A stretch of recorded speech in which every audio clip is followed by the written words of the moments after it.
Imagine trying to, cure a psychological breakdown by meticulously logging the lifespan of a compostable coffee cup. Right. Or by playing Red Dead Redemption for hours under the guise of an alter ego. Yeah, exactly. Or by intentionally building a website that looks like the exposed, rusted plumbing of a condemned building. It's intense. It really is. Yeah, Because usually when we talk about trauma recovery, the conversation gravitates toward these clinical, sanitized solutions. No, absolutely. The sterile prescriptions. Right. We look for a clean binary X-ray that points to the jagged line of the fracture and then, a neat progression of therapy milestones.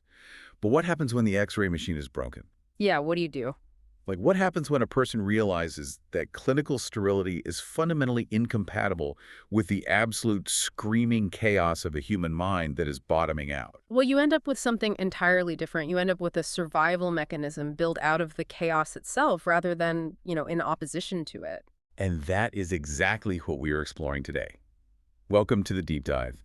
We are talking directly to you, the learner, because today we aren't looking at a medical chart or a standard academic report. Not at all. We are stepping into a sprawling, chaotic, yet almost obsessively intentional digital ecosystem called FizzStory EXP. And we're looking at this project right at a critical inflection point, which is its early summer 26 launch. Yeah, today being June 1st, 2026, the digital cement is basically still wet. It really is. It is actively being constructed around us, which makes analyzing it incredibly dynamic. For sure. Because the source material is not a traditional document.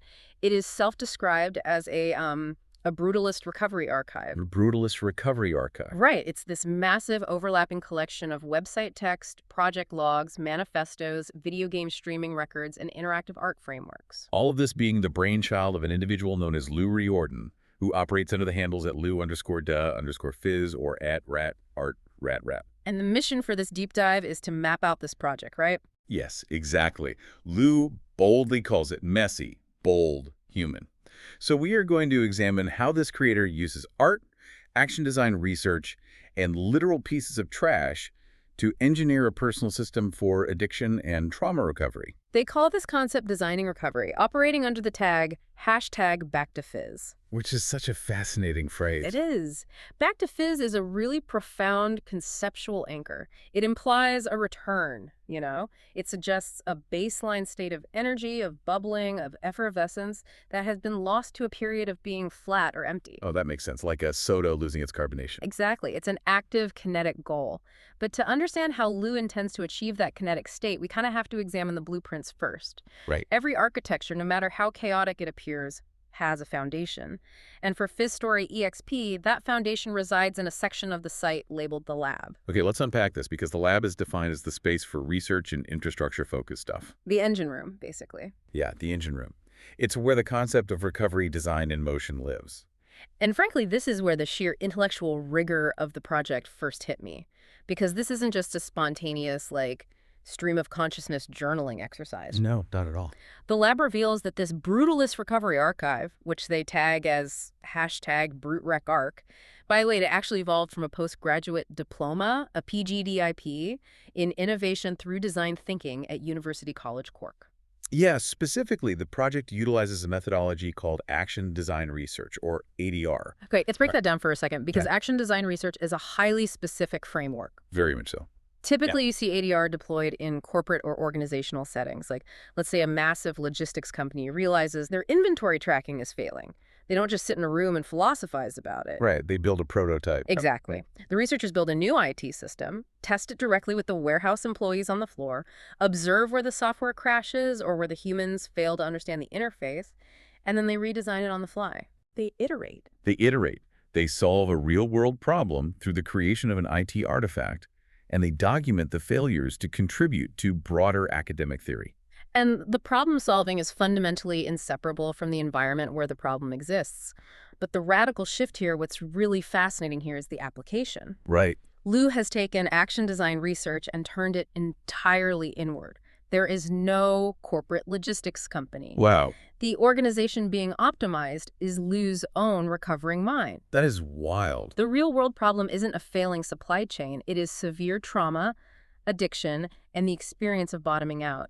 And the artifacts being designed, tested, and iterated upon are the protocols and systems of FizzStory EXP itself. So they are literally saying, like, I am the failing system, I am the researcher studying the crash, and I am the architect writing the patch. Yes. It's an incredibly vulnerable yet fiercely analytical stance to take. It requires a level of objective detachment that is notoriously difficult to achieve when you are the one in pain.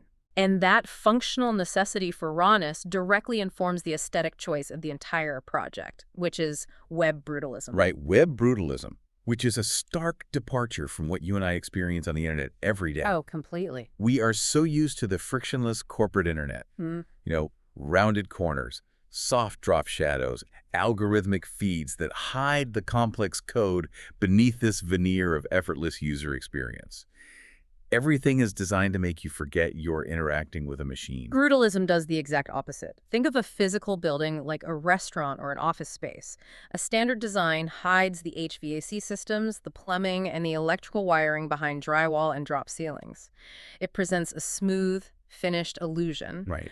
Brutalist architecture strips away the drywall, it exposes the concrete, the structural steel, the air ducts. It's all visible. Exactly. So in web design, brutalism exposes the raw HTML, the underlying grid, the hyperlinks in default blue. It doesn't hide the structural elements, it forces you to look at how the thing is built. So why apply that to a recovery archive? Like, what's the purpose there? Because trauma demands brutalism. I mean, what is recovery if not the painful, necessary exposure of the raw, unpolished human psyche? Oh, wow. By choosing web brutalism, Liu is intentionally rejecting the societal expectation that a healed person must present a smooth, frictionless interface to the world. A polished, corporate-looking recovery blog would be a lie. Because it would be hiding the emotional plumbing behind psychological drywall. Exactly. The archive is messy, the code is visible, and the structure is exposed because the internal protocols of their own mind are currently exposed and under construction. That makes the medium the literal message. But there is a meta layer to this construction process that I have to challenge because it feels completely counterintuitive to the human rawness of brutalism. Okay, what is it? The archive notes that the creator uses AI, specifically Google NotebookLM, as a reflective research tool. Yes, the AI integration is a critical component of the lab. But they are feeding their own site's architecture, their system logs, their deeply personal, trauma-informed data into a large language model. There are entries describing AI-generated audio casts and deep dives that analyze the FizzStory EXP site and its future and recovery design. Right. Liu takes the messy human output, feeds it to Google servers, and then posts the AI's reflection back onto the site. I look at this and I see a massive contradiction. We are talking about reclaiming humanity after bottoming out. It's about blood, sweat, and survival. You're saying it feels detached. It's like hiring a robot to read your diary and tell you how you're feeling. Does silicon really understand a human bottoming out? Does an AI actually add value to a process of human reclamation? Or is it just outsourcing the hard work of self-reflection to a machine? Well, I'd say it's not about outsourcing the emotional labor at all. It's about overcoming the limitations of a traumatized perspective. When you are inside the storm of your own recovery, your internal narrative is deeply compromised. You have blind spots. You fixate on the wrong details. You cannot see the structural patterns of your own behavior because you are too busy surviving the immediate emotional fallout. Good point. Liu isn't asking NotebookLM for empathy. They aren't treating it as a digital therapist. They are using it purely for its pattern recognition capabilities. So it's about mapping the architecture, not using the pain. Exactly. You feed thousands of words of scattered, chaotic, brutalist journaling into an LLM, and you ask it, what is the structural theme here? Where are the redundancies in my behavior? The AI strips away the emotion and provides a cold structural breakdown. In fact, Liu explicitly acknowledges the limitations of the technology. In the logs regarding these AI reflections, Liu writes some wrong bits, but sure, look, it's only silicon. They know the AI hallucinates. They know it misinterprets nuances. But even the hallucinations might be useful, right? Like, if the AI misinterprets a log, that distortion acts as a funhouse mirror.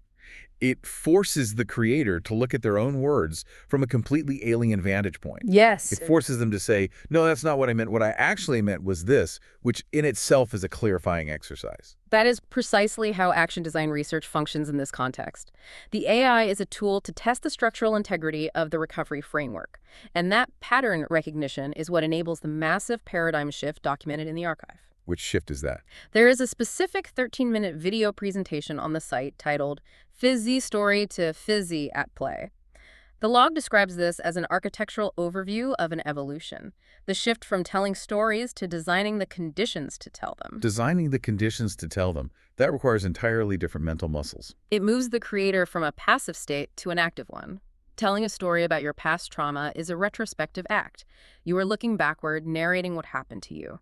Designing the conditions to tell future stories is a prospective act. Right. You are building the environment in which your future self will operate.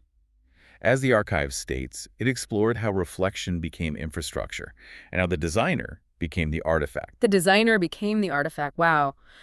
The human being is the final product of their own research. Right. I mean, if the lab is the digital skeleton, the conceptual blueprint of this survival mechanism, the flesh and blood of it has to exist in the real world. You can't wear a website. You can't shelter inside an AI prompt. No, you can't. Which brings us out of the digital ether and into the physical objects. This is where we encounter the category Lou labels #rat art. The site defines rat art as tagged artifacts made from trash, treasure, the mundane, and the magnificent. These are physical proofs of survival, rigorously documented with timestamps, dates, and locations. Okay, let's look at the most significant piece of physical proof in the archive, which is the buck boots. These are 2 pairs of Timberland PRO buckskin boots. And the timeline on these is striking. The logs trace their origin to the end of 2021.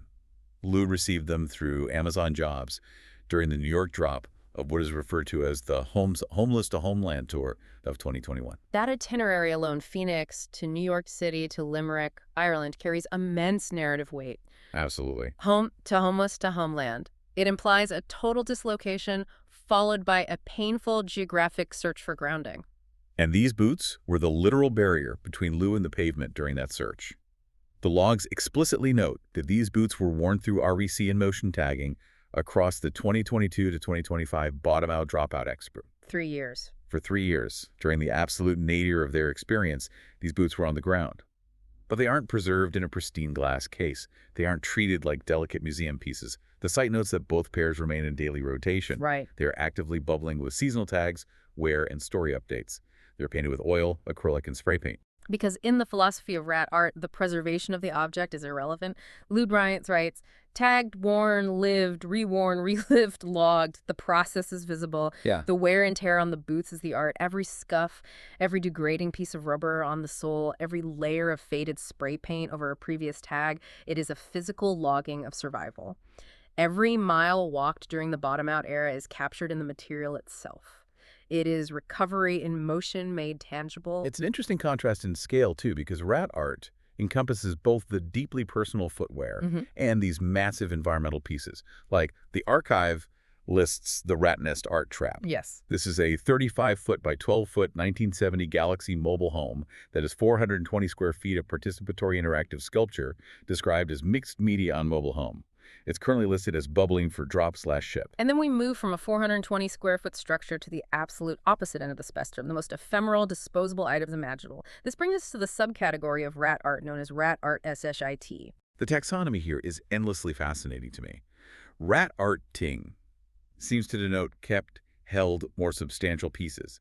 But rat art ehiite is explicitly defined as temporary surfaces, passing objects, scraps, drops, packaging, transit residue, and disposable artifacts. Right. And the prime case study for this is the Snaky Cup.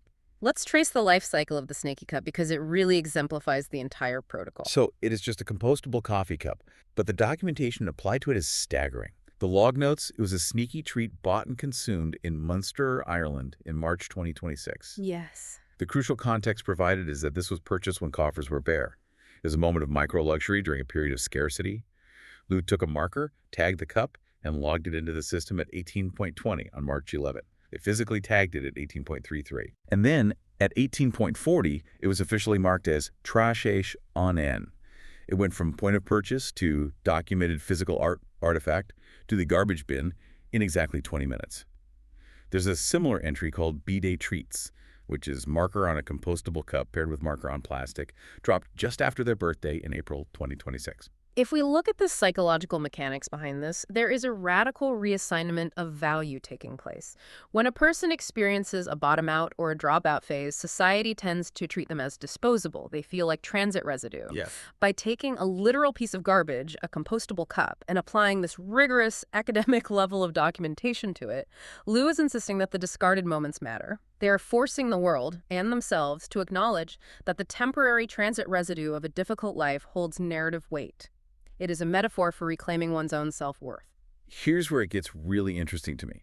I understand the metaphor, and it is poetic, but I have to push back on the reality of this practice. Go for it. If every compostable coffee cup, every plastic wrapper from a birthday treat, every piece of temporary transit residue requires time stamping, tagging, and archiving into a brutalist digital framework, doesn't the act of living just become an exhausting administrative task? It could feel that way, sure. I mean, if every compostable coffee cup and piece of transit residue becomes a documented artifact, doesn't life just become a giant museum of garbage? Yeah. We are talking about addiction and trauma recovery. Isn't this level of hyper-documentation just transferring an obsessive compulsion from one area of life into another? At what point is it hoarding versus healing? That is the crucial tension, but you have to look at the culmination of the Snaky Cup's life cycle. It was logged, tagged, and then it was trashed. The status is dropped. Okay, so it doesn't stay in the apartment. Right. Hoarding is fundamentally driven by the fear of losing the memory, the security, or the identity attached to a physical object. The hoarder cannot let go of the physical mass. What Lou is doing through action design research is engineering a protocol to extract the narrative value from the object without having to carry its physical weight. But doesn't obsessively logging the trash still consume the mind? Even if it frees up physical space, aren't you just cluttering your mental RAM with the metadata of garbage? Not if you view the logging as a ritual of release. A ritual of release. Yes. The cognitive burden of trauma is that every small thing feels monumental and overwhelming.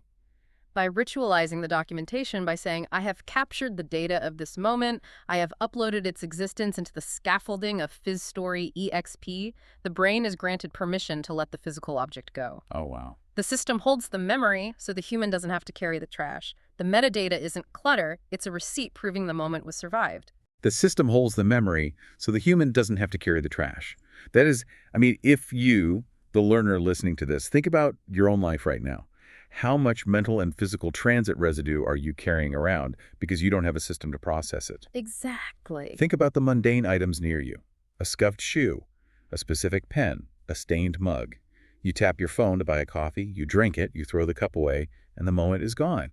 We move through the world so frictionlessly that we leave no proof of our own survival. Lou is injecting friction back into the daily grind. And Lou takes this concept of injecting friction and assigning value and extends it outward, moving from physical trash into the realm of social currency. Oh, right, the social currency aspect. This brings us to a highly complex, beautifully structured component of the archive, which is the hashtag #PRE-TIPSES system. The pre-tips system. This is where the project moves from solitary survival into public interaction. The site defines PRE-TIPSES as tagged cash, shit plus stings, gratitude held in circulation, and anticipation. It's very unique. It is a meticulously structured 6-step loop system for expressing gratitude in the real world. And the societal context Lou provides for this is vital. They explicitly state that PRE-TIP exists partly in response to the disappearance of physical cash circulation, the small human interactions that once moved through it. Because we are living in a society that is racing toward a completely cashless tap-and-go existence. The physical exchange of currency used to require proximity, eye contact, and a momentary shared acknowledgement of value. Right, handing someone a physical bill. Now, it is just a silent data transfer between biometric sensors. We are losing the tactile reality of human exchange. Yeah. PRE-TIP is designed as an antidote to that specific modern isolation. It engineers serendipity. It forces a physical connection. Let's walk through the 6 steps of the protocol, because the structure of the loop is the actual arc piece. Let's do it. Step 1 is boom/spark. This is the inception point. The rule is simple. An artist, person, or place moves you. You experience a genuine moment of gratitude. Step 2 is max/tag. You take a physical note, actual cash, and you mark or tag it into the system, dedicating it to that person or place. Step 3 is FizzZ/POP. You don't hand it over immediately, you bubble it. Carry it. Hold it for the moment. I want to pause on step 3 because the psychology of bubbling is fascinating. In trauma recovery, impulsivity is often a defining challenge. You feel an emotion, and you react immediately to dispel the tension. Just to get it over with. Exactly. By forcing a waiting period, by requiring the creator to hold the tagged cash in their pocket, Louis is practicing delayed gratification. They are learning to sit with a positive emotion, to let it fizz, without needing to immediately discharge it. That makes the gratitude a sustained state rather than a fleeting impulse.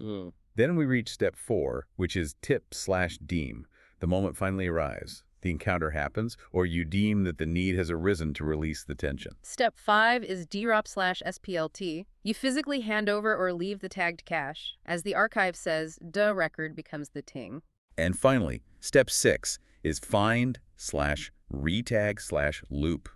The cache is out in the wild, carrying its tag, and the loop continues independently of the creator. And the archive provides a concrete example of this timeline. There is a PRE tip logged for an artist named Ren Gill. The logs show Lou tagged this note in March of 2025. But they held it, they bubbled it for 4 entire months. 4 months. It wasn't until July of 2025 that they deemed the moment right and dropped it in Limerick, Ireland. They carried the physical weight of that gratitude in their pocket for a third of a year. The discipline that requires is incredible, and there are strict operational rules attached to this, too. The site commands users to respect the local lore. It acknowledges that currency laws and customs vary globally. Right, you don't want to get in trouble. Exactly. It suggests using temporary ink, removable tags, or sleeves if permanently defacing currency isn't appropriate or legal. The ultimate governing rule is respect the peace, respect the people, respect the laws. It is a framework that demands intense awareness of your environment. You can't just stumble through the world. You have to be actively scanning for the moment to execute step 4. But let me challenge the romance of step 4 here. Okay. I see the beauty of this. It's like karmic cryptocurrency, but instead of living on a blockchain, it lives in your pocket waiting for the universe to give you a sign. But practically speaking, isn't there a massive risk of paralysis here? What do you mean? If you are carrying a $20 bill meant for someone who sparked something in you, aren't you risking holding onto it forever, waiting for a cinematic, perfect encounter that never actually materializes? What if you never run into Ren Gill in Limerick? The gratitude just decays in your pocket. That is a very real psychological trap, often rooted in perfectionism, which is another common trauma response. No. You wait for the flawless moment to act, and therefore you never act. But look closely at the language of step 4. It doesn't just say tip. It says tip/deem. That word deem is the escape hatch from the trap of perfectionism. Deem. How so? To deem means you exert personal agency. You don't have to wait passively for the universe to arrange a serendipitous cinematic encounter. You, the creator, have the power to simply decide that the moment is now. You deem the need to be present. You deem the location appropriate. Oh, I see. It gives the individual the authority to release the tension on their own terms. And the site includes a crucial caveat: not every pre-tip needs to be found. Not every story needs proof. So the completion of the transaction isn't actually the point. Exactly. The act of carrying the gratitude, the sustained state of being thankful and hunting for an opportunity to express it, is the recovery mechanism.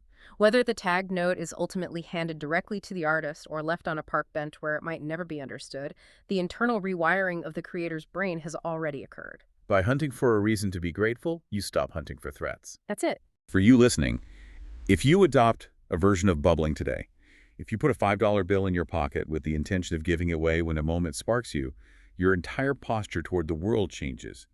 You walk down the street looking for connection rather than anticipating conflict. It is a brilliant hack for a hypervigilant nervous system. And managing that hypervigilance requires immense organization, which brings us to how Lou categorizes the rest of their daily existence. The brutalist architecture of FizzStory EXP relies on rigid taxonomy. We have explored the lab, which is the research infrastructure, but the archive is supported by other distinct pillars, primarily life and work. The division here is stark. Work is categorized as the public-facing hustle stuff and the method in the madness. It encompasses the intellectual property logs and the bids for physical rat art exhibition spaces. It's the outward-facing survival. Yeah. But life is where we find the internal mechanics. It's described as personal people, kind of private, focused life and living stuff. Within that life pillar, there is a specific subsection that functions as the beating heart of the archive's documentation of the mundane. It is tagged hashtag Sarai WHA question mark exclamation point, which translates to sayings of things said. It is meticulously curated quote book. I pored over the Sarai HA section because the curation is so eclectic. It places internationally published literature on the exact same level of importance as personal mantras. It really does. Let's examine the 3 specific examples provided in the source material because they seem entirely disconnected at first glance. First, we have a tag labeled Say CRY. The quote is pulled from Hugh Howey's 2013 post-apocalyptic sci-fi novel Wool. The specific line is, his husband's eyes swam behind tears while he allowed his dutiful sheriff self to intervene. Okay. Second, we have a tag labeled, say, SMRT, spelled SMRT. This is an original quote from FizzStory dating back to 2019 that says, I observed myself, therefore I am myself. Right. And a third, a tag labeled, say, IDK. I don't know. Another FizzStory original from 2019, Vive la moment. To understand the function of these quotes, we have to look at them alongside another entry from the story section. There is a narrative logged simply as CHZ dinner. The entirety of the text for this entry is just protein, warmth, and comfort on toast. A cheese dinner. Protein, warmth, and comfort on toast. So we have a line about a crying sheriff in a dystopian silo, a profound philosophical declaration of self-awareness, a cheer for the present moment, and a description of melted cheese. Yep. What is the unifying thread here? Why do these specific fragments earn permanent placement in a brutalist recovery archive? The unifying thread is the psychological necessity of grounding. When a person is trapped in the chaos of severe trauma or navigating the terrifying freefall of a bottom-out experience, the brain is hijacked by macroscopic fears. Right. You are paralyzed by the totality of your past regrets and the insurmountable dread of your future survival. You lose all connection to the physical present. Grounding techniques are clinical tools designed to force the brain out of the macro panic and into a micro reality.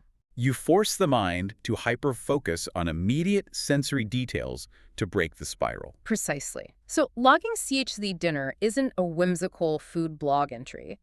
Hyper-focusing on the exact sensory input of a single meal. The protein, the physical warmth, the comfort of the toast acts as a psychological anchor. That makes total sense. It proves to the spiraling brain that in this exact second, you are fed, you are warm, and you are real. It pulls the mind out of the void. I see how sensory grounding works for the cheese on toast. But how does a quote from a sci-fi novel function as an anchor? Let's look at Wool.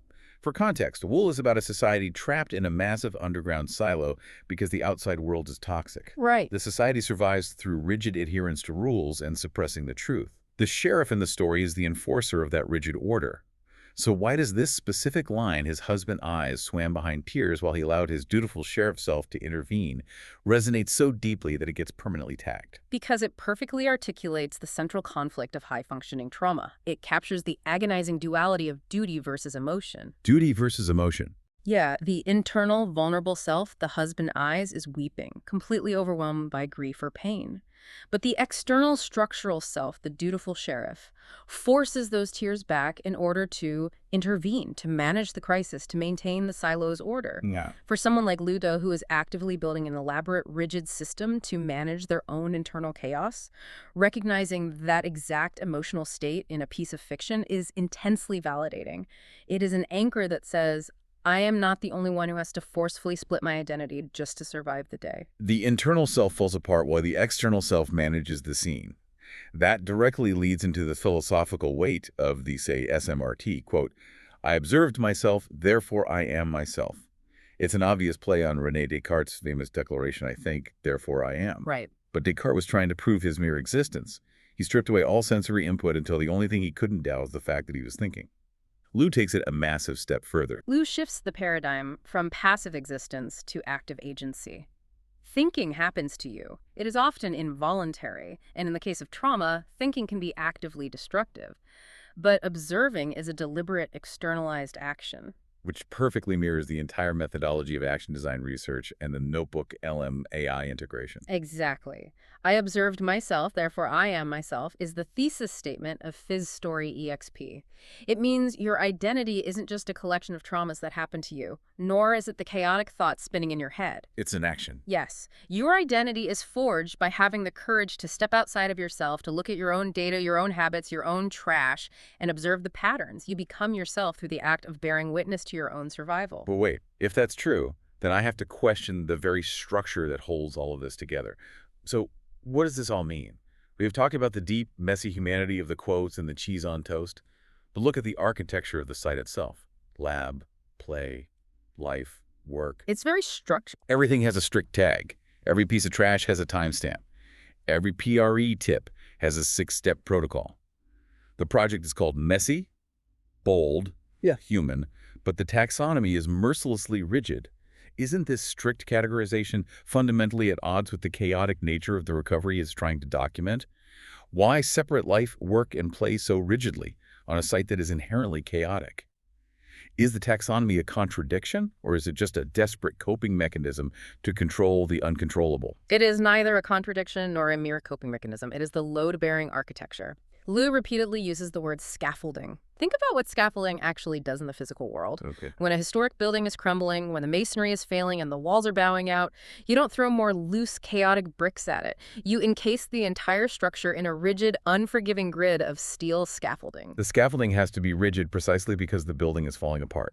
Yes. The rigid taxonomy, the timestamps, the categories, the strict rules for PRE tips is the steel grid. The human being inside the grid is messy, bold, and chaotic. If the framework were as messy as the human, the entire project would collapse into an unnavigable spiral. I see. The structure must remain rigid, so the person inside has a safe, defined perimeter in which to fall apart, observe the wreckage, and piece themselves back together. The scaffolding holds the weight so the human doesn't have to. But a human mind can only exist inside a rigid steel cage for so long before the pressure builds up. If the website is the unyielding structure, where does the chaos actually go? Where's the pressure release valve? To find the release valve, we have to look beyond the boundaries of the FizzStory EXP website. We have to follow the digital footprint into virtual nonlinear worlds. This is where the project takes a sharp turn into unexpected territory. The source material includes data from a dedicated YouTube channel associated with the archive. It's a small channel, 67 subscribers, but it holds a massive repository of 422 videos. Lots of content. And the content isn't video essays or vlogs about recovery. It is hours and hours of video game streaming. Primarily open-world sandbox environments. We see streams from RDO, Red Dead Online, GTAO, Grand Theft Auto Online, and Roblox. And just like the compostable coffee cups and the sci-fi quotes, these streams are categorized with that same strict taxonomy. The titles of the streams are highly specific, revealing different personas or iterations of the creator exploring these spaces. We have Laughin' LU roaming for random, Lootin' LU rat roam, and LU naturalist noobish. To understand why a person engaged in rigorous academic self-research is spending hundreds of hours roaming around as a naturalist noobish in a video game, we need to look at a specific community post Lupin made on that YouTube channel. Right, the key to it all. It is the key to unlocking the theory of virtual play. Lute wrote, "Fizz in the bubble. Scaffolding says I shift, I bubble, I move. Mind your head. Objects fall in nonlinear worlds." Scaffolding stays, I shift. The website remains the rigid steel cage, but the avatar gets to move. If we connect this to the bigger picture, when an individual is recovering from severe trauma or a period of bottoming out, the real physical world is inherently threatening. The stakes of reality are overwhelmingly high. Yeah. One wrong move, one impulsive decision, one moment of misplaced trust can have devastating permanent consequences. The real world is linear, and its gravity is unforgiving. But the gravity in Red Dead Online isn't real. If you make a mistake, if you spur your horse over the edge of a canyon, you don't actually die. If you hit the ground, the screen fades, and you respawn at the nearest campfire, entirely intact. The video game provides a low-stakes sandbox for existence. The avatars Laughin' LU or Lootin' LU act as digital stunt doubles. I love that phrase. It's like hiring a digital stunt double. Yeah. The avatar gets to fall off the horse in Red Dead Online, taking the hits so the real human can safely process their own real-world falls. Exactly. They provide a safe environment to experiment with movement, with chaos, with interaction, without any of the real-world consequences. In a nonlinear world like GTA Online, you aren't forced down a single narrative path. You can just roam. You can be a naturalist noobish and spend 3 hours doing nothing but cataloging digital animals in the woods. Have you ever used a video game or a digital avatar to process real-world stress or try on a different version of yourself? It's a reclamation of play. When you are in survival mode, play is the first thing that dies. You don't have the luxury of aimless roaming when you are worried about where you're going to sleep or how you are going to eat. Exactly. The YouTube channel is the documentation of a mind relearning how to engage with an environment playfully. The avatar takes the physical and emotional risks. The avatar acts out the chaos. And the human being sitting safely behind the screen gets to process the adrenaline and the failure in a space where the falls can't actually hurt them. It is recovery design in motion, just translated into polygons and pixels rather than buckskin boots. The avatar explores the map of Red Dead Online, just as the NotebookLM AI explores the map of the Brutalist website, just as the Buck Buttes explored the literal map of New York and Limerick. It is all the exact same process of navigation, observation, and documentation. It's remarkably consistent. It makes you realize how resourceful the human drive for survival truly is. We will build the tools we need out of whatever materials are available to us.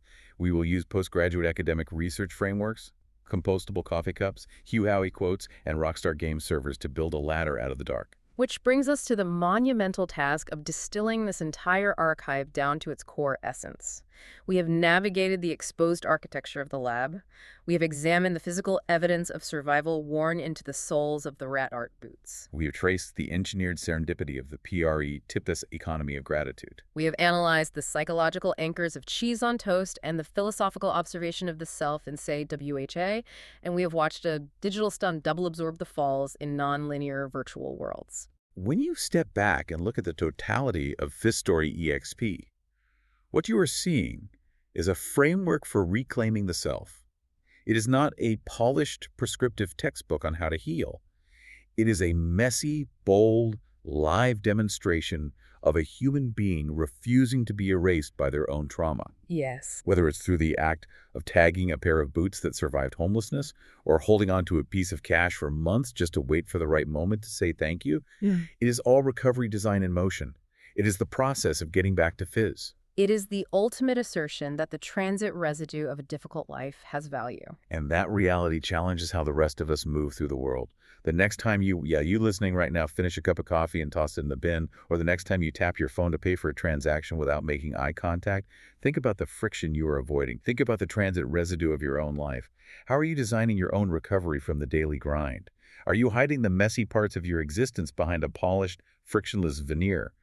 Or are you bold enough to expose the structural concrete of your own mind? The challenge to examine our own scaffolding is deeply personal. But as we step back from this archive, I want to leave you with a broader, perhaps more provocative thought about the legacy of this kind of open source survival. Okay, what is it? We have spent this entire deep dive analyzing how Lou Riordan is meticulously logging these artifacts and systems to map their own mind, to engineer their own recovery.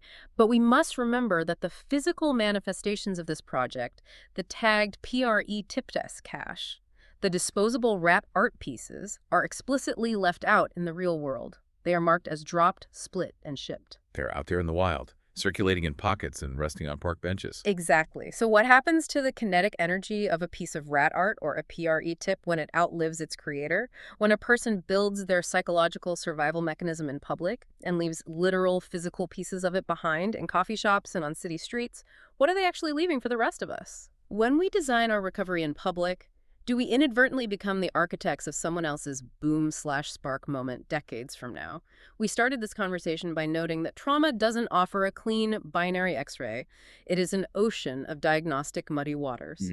But perhaps the true genius of FizzStory EXP is that Lou Riordan isn't trying to clear the muddy waters. They are simply leaving a beautifully tagged, brutally honest map for anyone else who might find themselves drowning in them. A brutalist map for the muddy waters. Yeah. What an incredible testament to survival. Thank you for diving into the architecture of FizzStory EXP with us. Keep your eyes open for those boom/spark moments in your own life, and we will see you on the next deep dive.